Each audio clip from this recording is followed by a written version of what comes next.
It was just another Tuesday, fluorescent lights, overpriced coffee, a gray hallway that smelled faintly of printer ink and fear. My desk was on the 4th floor of Halber and Finch's administrative wing, a corner cubicle that backed against the glass, quiet, clean, forgettable. I liked it that way. After the chaos of my last job, a failed PR firm scandalized by insider trading, I was looking for peace, order, a paycheck that cleared on time. I didn't ask questions when I got hired. I didn't push when they gave me vague instructions. I just nodded, smiled, and typed fast enough to seem necessary. I thought I was invisible. Until I dropped my pen. It rolled under the desk, right up against the underside of the drawers. As I reached down, my fingers brushed something sharp. Not a staple, not tape. A key. Taped with black electrical tape to the underside of the desk. Brass. Heavy. No tag. I sat up slowly, heart already whispering, "Leave it alone." But I didn't. I peeled it loose and slipped it into my blazer pocket, glancing. Around. No one noticed. The hallway was still dead quiet. My floor was like that. Low traffic, low chatter. Even the managers moved like ghosts. I told myself I'd turn it in. Later. That afternoon, during a supply run, I remembered the door, the one in the basement. Every morning, I passed the elevator bank and saw the button for B2. It wasn't listed. On the employee directory map. The staircase only went to B1, record storage and old equipment rooms. But B2? Never talked about, never visited. I'd tried the elevator once, weeks ago. It required a badge override. But now, I had a key. I waited until after 6 p.m., most of the building emptied by 5:30. A few late-night architects and execs still lingered, but they rarely came down to this wing. I made up a reason to stay, said I was finishing the digital archive transfer. No one questioned me. At 6:12, I slipped into the elevator, slid my badge, and pressed B2. It didn't beep. It just moved. A smooth drop. Slower than normal. Like the high building didn't want anyone to feel it was going deeper than it should. The doors opened to darkness, not complete, but dim. The overheads were old fluorescents, buzzing faintly. The hallway was narrow, the air was colder, and the walls weren't finished drywall. They were raw concrete, unpainted and uneven. No signs, no floor plans, just one metal door at the end. Padlocked. I pulled out the key. It slid in like it had been waiting for me. The room inside was maybe 20 feet wide. The walls were lined with old metal shelves and stacked hard drives. At the far end, a panel of flickering monitors glowed in the dark, and in front of the monitors, a chair. Black, leather, bolted to the ground. I stepped closer. The monitors were live, not stored footage, not looping slides, live feeds. Every camera angle in the office, the lobby, the parking garage, the executive conference room, break rooms, the copy machine, desks, offices, even bathrooms. But it wasn't just the building. One screen showed a woman folding laundry. Another, someone putting groceries into their car. A child's bedroom, a home office. All angles tagged with short codes and timestamps. I stumbled back, nearly knocking over a filing cart. This wasn't security footage. This was surveillance. Dozens of files were open on the desk. I picked one at random. Employee ID Thar4591. Name. Redacted. Inside, reports of behavior changes, stress responses, psychological profiling. It wasn't just spying. They were testing us, tracking variables, evaluating morality, reacting to scripted workplace scenarios to see what we'd do. Would we cheat? Would we lie? Would we speak up? Would we crumble under pressure? And worst of all, I found my name. Ellison, R time-stamped entries. Notes on my reaction to being gaslighted by a manager last week. footage from a private conversation I had in my car, audio from a phone call with my mother. I backed away slowly. My hands were shaking. My job wasn't a job, it was a case study. I needed to leave. I needed to report this. I grabbed a flash drive from my bag, slotted it into the main terminal, and started downloading what I could. Just before I left, I looked at the last open file. Victor Halber, the new CEO. His own footage, clean, deliberate, speaking into the camera like it was a confession booth. They'll never suspect. Because everyone believes the game is rigged above them, no one ever thinks they're being studied below. My stomach dropped. The next morning, I came in like nothing had happened. I wore the same blazer, smiled at the same receptionist, logged into my terminal, and by 9:17 a.m., I was fired. They didn't even say my name, just handed me a brown envelope and told me I'd been let go as part of a department transition. No explanation, no warning, not even a second glance. It was like I had never existed, and maybe, in their system, I didn't. You think getting fired is the end of the story, until you realize it was the plan all along. The receptionist wouldn't meet my eyes as I walked past her. Security stood by the elevator, not aggressive, just prepared. Like they knew I'd seen something. They didn't need to escort me. I didn't fight. I stepped outside into the morning air, clutching the envelope like it might catch fire in my hands. Inside was a severance agreement, 1 month of pay, a thick, non-disclosure clause. A line that read, "You are not to discuss any proprietary internal systems, physical or digital, encountered during your tenure." They knew, and they wanted silence. Back home, I locked my door and turned off every device I owned. Then I pulled out the flash drive. I'd used the night before and slid it into my personal laptop. The folder blinked open. It was worse than I remembered. Over 800 video files. Dozens labeled with internal HR codes and code names like Echo, Stress Point, Compensator, and Burn Cycle. Each was a recording of someone being watched. Not just in meetings, but alone, at home, on commutes, intimate moments, emotional moments. There was footage of someone crying on a bathroom floor, footage of a man rehearsing, an apology to his wife, a woman deleting her job application to another company after a conversation with a mentor that was clearly manipulated. And in one folder, titled Tier 3 Test Subjects, Shadow Watch, I found myself .R. Ellison. My reaction time to high stress, emails. My change in posture over 2 months. Notes on how I responded. When they introduced a deliberately cold supervisor into my chain, they were experimenting on me, but I wasn't the only one. I called the one person I remembered from orientation who hadn't fit Noah Dent. He'd been charming, but jittery, way too overqualified to be onboarding as an operations support analyst. His background included former executive roles. When I'd asked him why he took the job, he laughed it off and said, "Let's just say I'm here to see something for myself."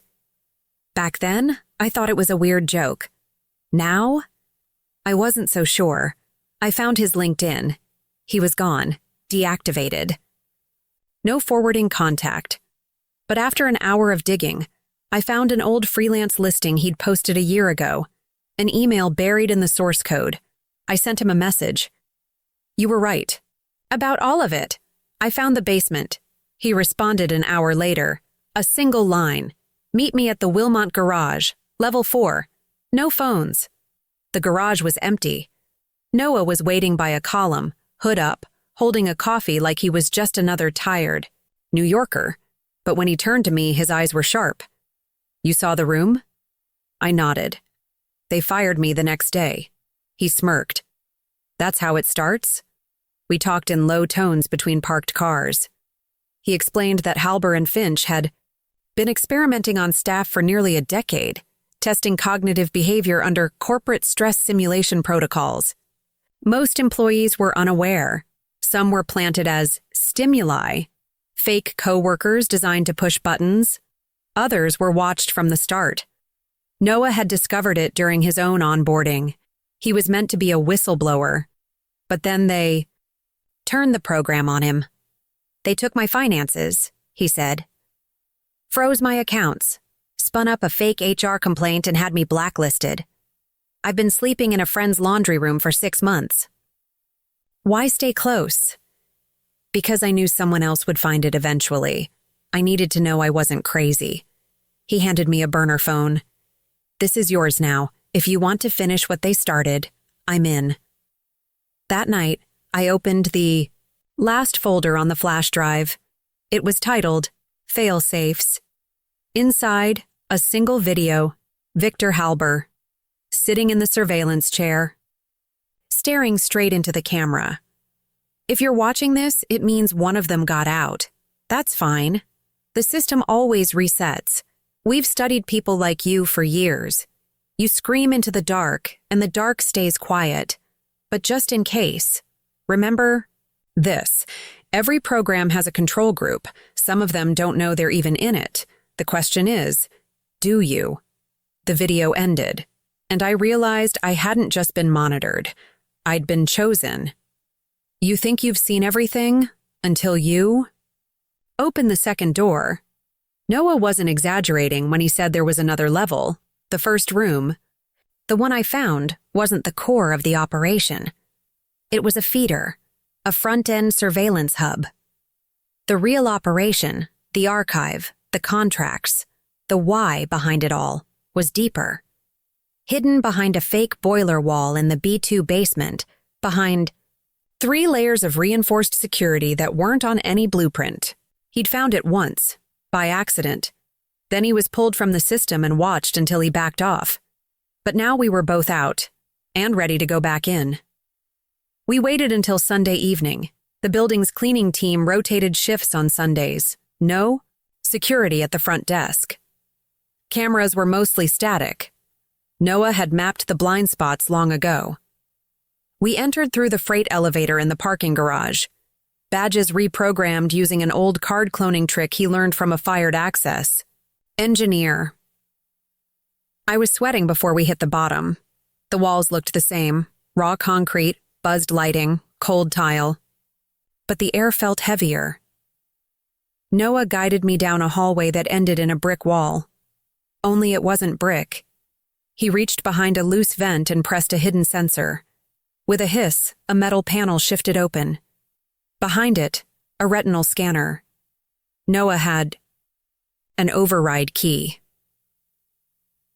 He slipped it in and used a printed eye scan from the firm's founder, found buried in an old PDF Noah once intercepted during a brief IT audit. The scanner blinked green. The door clicked open. Inside was the vault. A silent room, the size of a tennis court, cooled like a server farm. Everything glass, chrome, and black tile. At the center, a console surrounded by 5 standing terminals, each connected to racks of data drives labeled not by employee names, but by client codes, clients. The realization hit hard. This wasn't just surveillance for internal manipulation, it was being sold. Stress response patterns, loyalty triggers, fear thresholds, all categorized and packaged under code words like compliance suite, shadow screen, fireline. These were products. Noah opened a drive labeled Apollo Tier. Inside, contracts. Clients included private military contractors, hedge funds, biotech companies, and even a university. They weren't just watching employees anymore. They were building psychological weaponry, corporate-grade behavior control, refined in the shadows, and we had it all. I thought it was just about control, I whispered. Noah shook his head. It's always about power, but now it's scalable. We copied everything. 4 full drives. One labeled R Echo, mine, another Endent, Noah's. We took them both. As we worked, I found something else, a live feed, a new subject. Her face flickered on screen, wide eyes, confused, in a new onboarding. Meeting. I recognized the desk. It was mine. A woman had already replaced me, and she was being watched too. I felt cold all over. The machine never stops. It just resets. Suddenly, an alarm, a soft beep, then a louder one. System flagged unauthorized access. 90 seconds to lockdown. Noah grabbed the last drive. Time to move. We ran. Back through the panel, back down the hall. We cleared the elevator just as the basement lights slammed to red, and a siren screamed behind us. But we had the data, and now we had a choice. Hide it, leak it, or weaponize it. We went to Maya, the same tech contact who'd helped Vivian months ago. She was working in a basement studio downtown. No signage, pure shadows. We laid out the drives, told her what we knew. She didn't ask how we got it. She just said, "Give me 48 hours." Then she disappeared into her monitors. That night, I went home and stared at the drive with my name on it. I opened one folder. It was labeled Stage 3 Breakdown Probability. The report said, Subject, continues to show resilience under social stressors. Elevated empathy response, failed to break in test phase. Recommend termination from observation group and discard. Status, reassign. I closed the folder. They couldn't break me. So they erased me. 2 days later, Maya called. I cracked the client database, she said, and you're going to want to see who's funding this next. It wasn't just about watching us. It was about choosing who deserved to be watched. The file Maya decrypted wasn't just a list. It was a map, a coded client registry that stretched across industries and continents, venture, capital firms, government contractors, private think tanks. Each partner had been granted access to behavior modeling suites built on the lives of people like me, like Noah. And each client had contributed something in return. Funding, tech, targets, which meant Halber and Finch wasn't just selling data. They were accepting outsourced surveillance subjects, people who didn't work for the firm, people who had no idea they were in a program. And one of them was my sister. Her name appeared in a side folder, Echo Extension at Tier 3. I clicked the file. There she was on screen in her apartment kitchen, pouring cereal for her daughter, a quiet single mom, a preschool teacher, never involved in any company, any scheme, except she was related to me. Noah leaned over my shoulder. Collateral subjects. You were resilient. They needed leverage. I backed away from the screen, sick. They're watching her to study me. That's when I made the call. We weren't leaking the files. We were going to burn them from the top down. And to do that, we needed someone inside the boardroom, someone with access, someone who knew where the contracts were signed and had power to void them. So we reached out to the one person neither of us trusted, but both of us feared might be the key. Eliza Vale, former VP of Compliance. Now, mysteriously, on sabbatical. She answered my encrypted message in 5 minutes. We ain't high. Met in a locked room above a dry cleaner in Tribeca. Eliza looked sharper than ever. Hair coiled tight, coat pristine, eyes like stone. You're lucky I hated Victor, she said flatly. And you're even luckier I backed up everything he deleted when he tried to frame me. She dropped a flash drive on the table. It's not just contracts, she said. It's the names, people inside the firm, people who've been paid off, board members, data scientists, and one name you're not going to like. She pulled out a second drive, slid it across the table. Your old supervisor, Marin Lowe. I froze. Marin, the woman who trained me, who slipped notes under my keyboard when things got too quiet, who once told me, you don't have to outwork them, you just have to outlast them. She was on the payroll. Not originally, Eliza said. She was part of the control group, But after you started asking questions, they offered her something better. Silence thickened the room. Noah looked at me. What do you want to do? We watched the footage together. Marin in the observation room, coaching the surveillance analysts, suggesting who to stress test. Smiling when my termination file was signed, she knew, and she let it happen.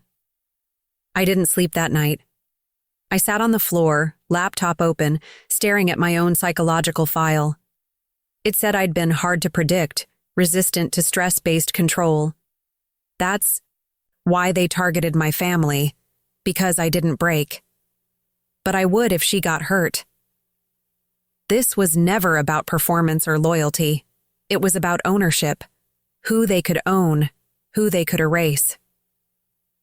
The next day, Maya cracked the system administrator credentials. We used them to access the fail-safe protocol, a kill switch built into the back of the surveillance framework, meant for internal purges if the system ever got compromised. We could use it, but it would wipe everything. No press leak, no lawsuits, no court records, just silence. Unless I had one last idea, a hybrid strike. Maya and Eliza would upload the files onto a whistleblower blockchain that couldn't be deleted.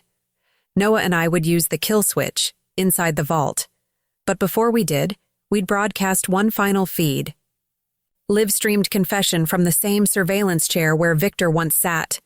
This time, it would be mine. They built a system to watch people like me. What they never expected was for one of us to watch them back. We waited until midnight. Not just for the symbolism, but because the building would be on skeleton power, minimal security, fewer eyes, and because something about flipping the final switch in the dead center of night felt right. Noah drove. Maya prepped the stream. Eliza? She stayed behind.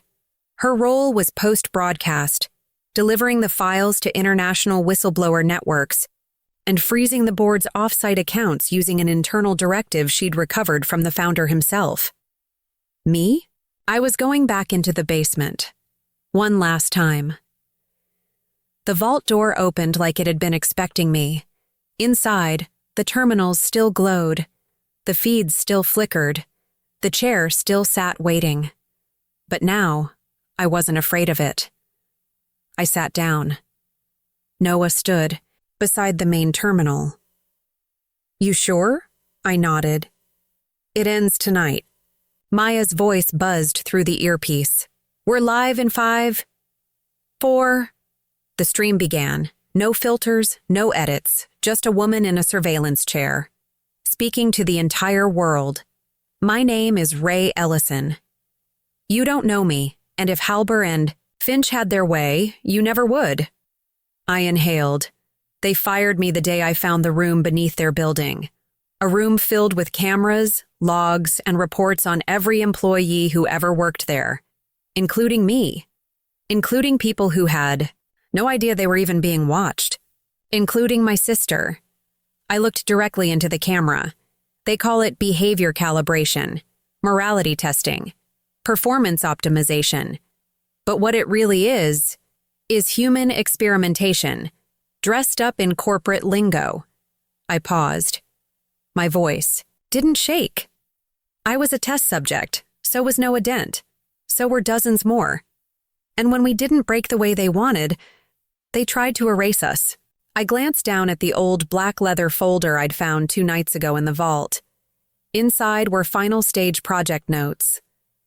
One line stood out. Subjects who resist predictability pose the greatest threat to platform scalability. Remove, monitor, replace.